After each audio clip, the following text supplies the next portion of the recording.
नमस्कार दर्शक बंधु जदि आपण आज सुना किंबा रूपा किणवा जाउछंती तेबे जानि रखंतु कि आज घर बजार रे 24 कैरेट 22 कैरेट 18 ग्राम सुनार मूल्य कोन रहिछि।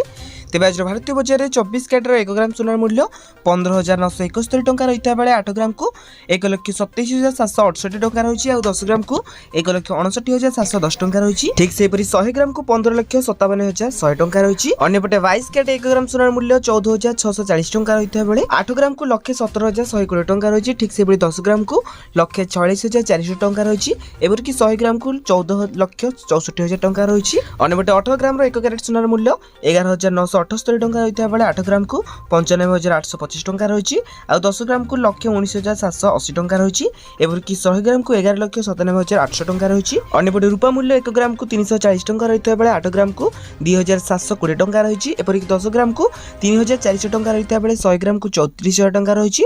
अन्यपटे रूपा 1 किलोग्राम को रही 3,40,000 टंका। तेबे एटा थिला आज दिन सुना पर सठिक मूल्य। जदि आपण माने आको एबली सुनार पर सठिक मूल्य जानिबा को चाहतांती तेबे हम चैनल को सब्सक्राइब करी पाखरे आस्था बेल आइकन को ऑल बटन में सेट करबा सहित वीडियो हेल्पफुल होतले निहाती भाबे वीडियो को लाइक करी डिस्क्रिप्शन टेलीग्राम चैनल लिंक अछि तो जाय कि आपण माने जनै जानतु।